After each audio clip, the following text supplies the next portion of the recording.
ጤና ይስጥልን የቱርካ ሚዲያ ቤተሰቦቻችን እንደምን አላችሁ? ዛሬም እንደተለመደው በሀገር ውስጥና በቀጠናዊ ጉዳዮች ላይ ትኩረት የሳቡ አበይት መረጃዎችን ይዘንላችሁ ቀርበናል። በዛሬ ዝግጅታችን የሀገር መሪዎች በህዝቡ ላይ ከመጨከን ይቆጠቡ ሲሉ ፓትርያርክ ብፁዕ ወቅዱስ አቡነ ማትያስ ያስተላለፉት ጥብቅ ማሳሰቢያና በትግራይ ክልል ዶክተር ደብረጽዮን ገብረ ሚካኤል ፕሬዝዳንት አድርጎ መሾም ጦርነት ማወጅ ነው ሲል ስምረት ፓርቲ የሰጠው መግለጫ እንመለከታለን።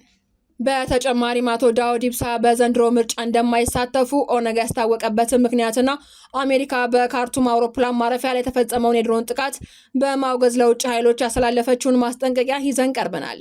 ተመልካቾቻችን ዝርዝር መረጃዎችን ከመመልከታችሁ በፊት ቪዲዮን ላይክ በማድረግ ማድመጥ እንድትጀምሩ በአክብሮት እንጠይቃለን። አሁን ወደ አርዕስተ ዜናዎቹ። አርዕስተ ዜና የፓትርያርኩ ማሳሰቢያ። ብፁዕ ወቅዱስ አቡነ ማትያስ የሀገር መሪዎችና የፖለቲካ ልሂቃን በእግዚአብሔር ሕዝብ ላይ ከመጨከን እንዲቆጠቡ አሳሰቡ። የርክበ ካህናት ጉባኤ በቤተ ክርስቲያን አንድነትና በሀገራዊ ሰላም ላይ የሚመክረው የቅዱስ ሲኖዶስ ምልዓተ ጉባኤ በአዲስ አበባ መካሄድ ተጀመረ። ተጨማሪ ያለን ጦርነት ማወጅ ነው። የህወሓት የፕሬዝዳንት ሹመት የፕሪቶሪያውን ስምምነት የሚጥስና ወደ ጦርነት የሚመልስ ነው ሲል ስምረት ፓርቲ ወነጀለ። አወዛጋቢው የምክር ቤት ስብሰባ። በትግራይ የተካሄደው ስብሰባ 35 በመቶ የሚሆነው የምክር ቤት አባላትን ያልተገኙበትና በዝግ እየተካሄደ መሆኑ ተገልጿል። መረጃውን እናደርሳችኋለን። የኦነግ ውሳኔ። አቶ ዳውድ ኢብሳ በሆሮ ጉድሩ ባለ የጸጥታ ስጋት ምክንያት በሰባተኛው ጠቅላላ ምርጫ በእጩነት እንደማይወዳደሩ ኦነግ አስታወቀ። ተጨማሪ አለን። የአሜሪካ ውግዘት። ዋሽንግተን በካርቱም አውሮፕላን ማረፊያ ላይ የተፈጸመውን ጥቃት አወገዘች። በሱዳን ግጭት ውስጥ የሚደረግ የውጭ ድጋፍ በአስቸኳይ እንዲቆምም ዋሽንግተን አሳስባለች። ተጨማሪውን ይዘናል። የኢትዮጵያን ስም መጥቀስ። ሱዳን በጥቃቱ ላይ የተሳተፉ ድሮኖች የተነሱት ከባህር ዳር ነው ስትል በድጋሚ መክሰሷን ተከትሎ አሜሪካ ለማንኛውም የውጭ ጣልቃ ገብነት ማስጠንቀቂያ ሰጥታለች። መረጃውን እናደርሳችኋለን። አብራችሁኑ በቀጥታ ወደ መረጃዎቹ እናልፋለን። የሀገር መሪዎች በእግዚአብሔር ፍጥረታት ላይ እንዳይጨክኑ ፓትርያርክ ብፁዕ ወቅዱስ አቡነ ማትያስ አሳሰቡ። የኢትዮጵያ ኦርቶዶክስ ተዋሕዶ ቤተክርስቲያን ፓትርያርክ ብፁዕ ወቅዱስ አቡነ ማትያስ በየደረጃው የሚገኙ የሀገር መሪዎችና የፖለቲካ ልሂቃን ሁሉን ፈሪሃ እግዚአብሔር በልባቸው እንዲያሳድሩና በእግዚአብሔር ሕዝብ ላይ ከመጨከን እንዲቆጠቡ ጥብቅ ማሳሰቢያ ሰጥተዋል። ፓትርያርኩ ይህንን መልእክት ያስተላለፉት ዛሬ በአዲስ አበባ በተጀመረው ዓመታዊ የርክበ ካህናት የቅዱስ ሲኖዶስ ምልዓተ ጉባኤ መክፈቻ ላይ ባደረጉት ንግግር ነው። ፓትርያርኩ በመልእክታቸው እንደገለጹት በላዕላዊ በማዕከላዊና በታህታዊ መዋቅር የምትገኙ የሀገር መሪዎችም ሆናችሁ አማራጭ ሀሳብ አለን ብላችሁ የምትንቀሳቀሱ ልሂቃን ሁሉ የህዝብን የልብ ትርታ ማዳመጥ ይገባቸዋል ብለዋል። ህዝቡ የሚፈልገው በአንድነትና በእኩልነት መኖር፣ ፍትህ እንዲሰፍን፣ በሰላም ወጥቶ መግባትና ለኑሮ የሚበቃ ምጣኔ ሀብት ማግኘት መሆኑን የገለጹት አቡነ ማትያስ እነዚህ መሰረታዊ ፍላጎቶች ሲሟሉለት ብቻ ህዝቡ ተደመጥኩ ብሎ አመራሩን እንደሚከተል አስገንዝበዋል። ሰው መያዝ የሚቻለው በኃይል ሳይሆን የሰውን ህሊና በማሳመንና በመርታት መሆኑን ያመላከቱት አቡነ ማትያስ ማንኛውም አይነት ችግር በሰላምና በሰላማዊ ብቻ እንዲፈታ ጥሪ አቅርበዋል። ከሰላማዊ መንገድ ውጭ የሚደረጉ አማራጮች ሁሉ ለሀገር ዘላቂ ሰላም እንደማይበጁ በንግግራቸው ማጽንኦት ሰጥተዋል። በሌላ በኩል ቤተክርስቲያን የሰላምና የእርቅ ተልዕኮዋን በሚጠበቀው ልክ መወጣት እንዳልቻለች የገለጹት ፓትርያርኩ አንዳንዴም የዓለሙ መሳሪያ ሆኖ መገኘት ችግሩን ይበልጥ እንዳባባሰው ሳይሸሽጉ ተናግረዋል። በመሆኑም አሁን ያለው ግጭትና መለያየትን ለመቀነስ ህዝቡን ወደ ፍቅርና ወደ ዘላቂ የጋራ ጥቅም ማምጣት የዚህ ጉባኤ ዋነኛ ተግባር ሊሆን እንደሚገባ አሳስበዋል። ለቀጣዮቹ ቀናት የሚቆየው ይህ የቅዱስ ሲኖዶስ ምልዓተ ጉባኤ በሀገራዊ ሰላም፣ በቤተ ክርስቲያን አንድነትና በተለያዩ ወቅታዊ ጉዳዮች ላይ በዝርዝር ተወያይቶ ውሳኔዎችን ያሳልፋል ተብሎ ይጠበቃል። ስምረት ፓርቲ የዛሬው የህወሓት ተግባር ጦርነትን ማወጅ ነው ሲል ገለጸ። ህወሓት ትላንት ማክሰኞ ስብሰባ ጠርቶ ዶክተር ደብረጽዮን ገብረ ሚካኤልን የትግራይ ክልል ፕሬዝዳንት አድርጎ ሾሟል። የስምረት ፓርቲ ማዕከላዊ ኮሚቴ አባል አቶ ጣዕመ ረዶም ዶክተር ደብረጽዮንን ፕሬዝዳንት አድርገው ሾመዋል። ይህ ቀድሞ እንደሚሆን የምናውቅ ነበር ሲሉ ገልጸዋል። አቶ ጣዕመ በዝግ ስብሰባ ምክር ቤት ጠርተውና የመረጡት አፈ ጉባኤና ምክትል አፈ ጉባኤ እንደ አዲስ መርጠዋል። የቃለ መሐላ ሂደትም አድርገዋል። በከፍተኛ ፍርድ ቤት ፕሬዝዳንት ከዚያ በኋላ ካቢኔ ራሱ እንዲያቋቁሙ ስልጣን ሰጥተውታል ነው ያሉት። አሁን በሚንቀሳቀሰው በህወሓት ማዕከላዊ ኮሚቴ ሆና የምትንቀሳቀሰው ኪሮስ ሀጎስን ነው አፈ ጉባኤ አድርገው የመረጡት ብለዋል።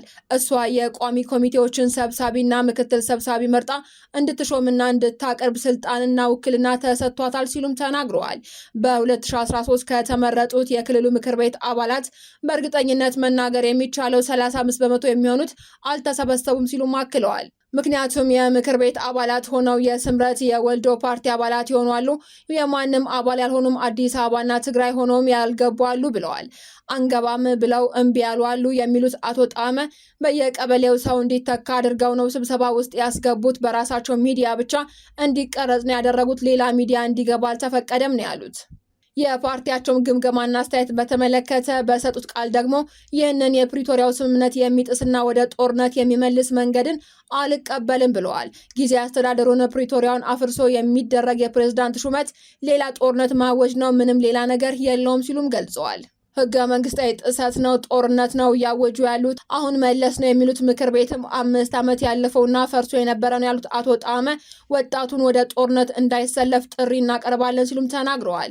ሌተናል ጀነራል ታደሰ ወረደ በቅርቡ በፌዴራል መንግስት ውሳኔ የፕሬዝዳንትነት ስልጣናቸው ለ1 ዓመት መራዘሙን የሚታወስ ሲሆን ከዓመታት በፊት ስልጣን ላይ የነበረውና በምርጫ ቦርድ የተሰረዘው ህወሓት ወደ ቀደመ ስልጣኑ እንደሚመለስ ሲያሳውቅ ቆይቶ ትላንት ሚያዝያ 27 ቀን 2018 ዓ.ም ዶክተር ደብረጽዮን ገብረ ሚካኤልን ፕሬዝዳንት አድርጎ ሾሟል። በአቶ ዳውድ ኢብሳ የሚመራው ኦነግ በዘንድሮ ምርጫ እንደማይሳተፍ አስታወቀ። የኦሮሞ ነጻነት ግንባር ኦነግ ፕሬዝዳንት አቶ ዳውድ ኢብሳ በኦሮሚያ ክልል አንዳንድ አካባቢዎች ባለው የጸጥታ ችግር ምክንያት በ7ኛው ጠቅላላ ሀገራዊ ምርጫ በእጩነት እንደማይወዳደሩ ድርጅቱ ገልጿል። የኦነግ የዲሲፕሊንና ቁጥጥር ኮሚቴ ሊቀመንበር አቶ አለማየሁ ዲሮ አቶ ዳውድ የሚወዳደሩበት ሆሮ ጉድሩ አካባቢ ያለው የጸጥታ ስጋት ለውሳኔው ዋነኛ ምክንያት ሆኗል።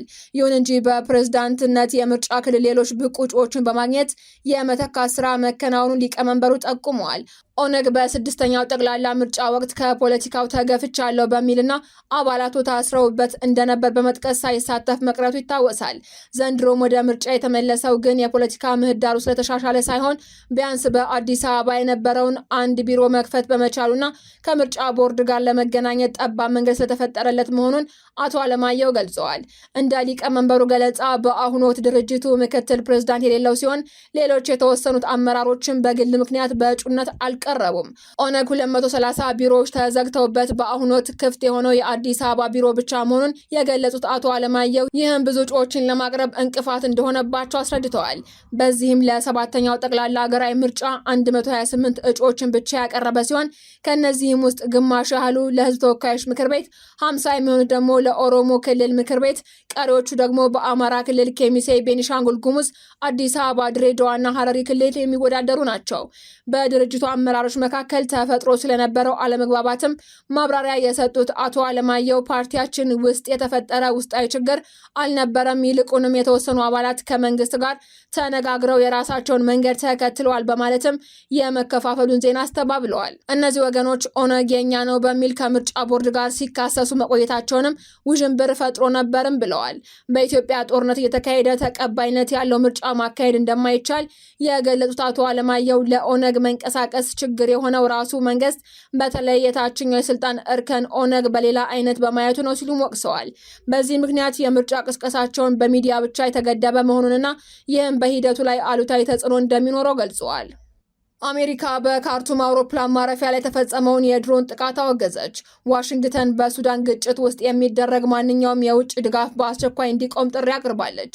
አሜሪካ በካርቱም አውሮፕላን ማረፊያና በሌሎች የሲቪል ተቋማት ላይ ትላንት ሚያዝያ 27 ቀን 2018 ዓ.ም በፈጥኖ ደራሽ ኃይሎች RSF ተፈጸመ የተባለውን የድሮን ጥቃት በጽኑ እንደምታወግዝ አስታውቃለች።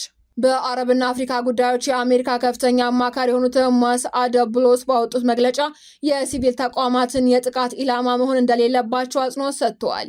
የሲቪል አውሮፕላን ማረፊያዎች ለሰብአዊ ድጋፍ አቅርቦቶችና ለረድኤት ሰራተኞች እንቅስቃሴ እጅግ ወሳኝ መሆናቸውን የገለጹት አማካሪው መሰል ጥቃቶች እጅግ አስፈላጊ ለሆኑት የሰብአዊ እርዳታ ተደራሽነት ተጨማሪ እንቅፋት እንደሚፈጥሩ አስታውቀዋል። እንደነዚህ ያሉ ጥቃቶች በአስቸኳይ መቆም አለባቸው ያሉት አማካሪው ተፋላሚ ወገኖች ሰብአዊ የተኩስ አቁም ስምምነት ስምምነት እንዲቀበሉ ወደ ቋሚ ተኩስ አቁም እንዲያመሩና ሁሉን አቀፍ ብሔራዊ ውይይት መሰረት ያደረገ በሲቪል ለሚመራ መንግስት የሚደረገውን ሽግግር እንዲያመቻቹም ጥሪ አቅርበዋል።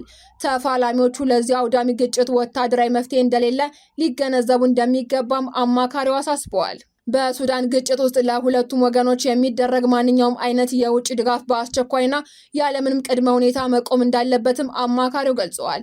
ግጭቱ እንዲቀጥል የሚያስችል ማንኛውም ቀጣይነት ያለው ድጋፍ ለግጭቱ መራዘምና ለሱዳን ሕዝብ ስቃይ ቀጥተኛ ተጠያቂነትን የሚያስከትል መሆኑን አማካሪው አስጠንቅቀዋል። አሜሪካ ይህን ያሉትን የሱዳን መንግስት የተባበሩት አረብ ኤምሬትና ኢትዮጵያ በካርቱም ዓለም አቀፍ አውሮፕላን ማረፊያ ላይ የተፈጸመውን የድሮን ጥቃት አስተባብረዋል ሲልም መክሰሱን ተከትሎ ነው። ዜናዎቻችን አበቃን። በደህና ቆዩን።